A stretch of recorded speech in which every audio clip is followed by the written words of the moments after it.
ये बॉलीवुड के दो सुपरस्टार्स बाप बेटे की कहानी है जो एक दूसरे से टूटकर प्यार भी करते रहे मगर एक दूसरे के बदतरीन रकीब भी थे और एक दूसरे के जानी दुश्मन भी बन गए थे। धर्मेंद्र और सनी देओल, बाप और बेटा, दोनों बॉलीवुड के टॉप स्टार और एंग्री यंग मैन के तौर पर मशहूर हुए। लेकिन आज की दुनिया को यह मालूम नहीं कि धर्मेंद्र अपने बेटे की महबूबा को ले उड़े तो सनी देओल ने फिर बाप की महबूबा को हासिल करने की कोशिश की थी। दोनों अदाकार गैरत और गुस्से में बड़े मशहूर हैं, लेकिन ये एक ऐसी जंग थी जो दोनों बाप में ऐसी थी जिसने बाद में कई फितरों को जन्म भी दिया था। फिर वो वक्त भी आ गया था जब सनी देओल फिल्मों में जलवागर होने के पद तोल रहे थे, मगर उनके वालिद धर्मेंद्र ने हेमा मालिनी से शादी करके उनकी वालदा को धोखा दिया था। सनी देओल अपने वालिद की इस तरह की हरकत देखकर गुस्से में आ गए थे। वो अपने वालिद की तरह बहुत ज्यादा जिद्दी थे और जाटों वाली अकड़ भी उनमें पाई जाती थी। उन्होंने अपनी मां के आंसू देखे तो हेमा मालिनी को कत्ल करने की ठान ली थी और हेमा मालिनी को मारने के लिए उनके घर पहुंच गए थे। दोस्तों, रंगो नूर की दुनिया यानी फिल्मी दुनिया इंतहाई मतलब और मौका परस्ती की दुनिया है, जहां पैसा और शोहरत पाने के लिए किसी किस्म की इखलाकियत का पाबंद रहना जरूरी नहीं समझा जाता।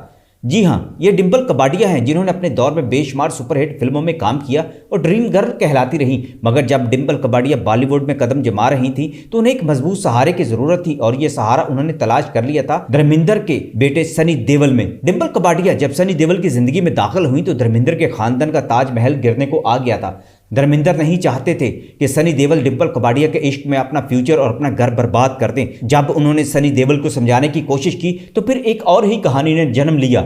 बेटा बाप के सामने आन खड़ा हुआ था, बात यहां तक न रही थी। उस वक्त धर्मेंद्र ने एक और शर्मनाक काम कर डाला था। उन्होंने जब देखा कि सनी देओल डिंपल कपाड़िया से अलग नहीं होना चाह रहे तो धर्मेंद्र ने डिंपल कपाड़िया के साथ खुद अफेयर शुरू कर दिया था। बाज लोगों ने कहा कि दरअसल धर्मेंद्र ने अपने बेटे सनी देओल का घर बचाने के लिए उनकी महबूबा के साथ इश्क शुरू कर दिया था, क्योंकि सनी देओल नहीं चाहते थे कि वो डिंपल कपाड़िया से जुदा हो, बल्कि वो उनसे शादी पर बेजिद हो गए थे। इस कहानी का दूसरा पहलू और भी खतरनाक था, क्योंकि उस वक्त धर्मेंद्र और हेमा मालिनी की शादी को 3-4 साल हो चुके थे और फिर इसका अंजाम भी इंतहाई भयानक हुआ, क्योंकि जब हेमा मालिनी को इसकी खबर लगी तो अपने उस शोहर के खिलाफ उठ खड़ी हुई जिसके लिए उन्होंने अपना सब कुछ छोड़ छाड़ कर धर्मेंद्र से शादी करना गवारा किया था। जब सनी देओल को ये बातें समझाना शुरू की तो सनी देओल ने उल्टा अपने बाप को खरी खरी सुना दी और कहा, आप हमें ऐसा दर्द कैसे दे सकते हैं जबकि आपने आज तक किसी एक्ट्रेस को नहीं छोड़ा।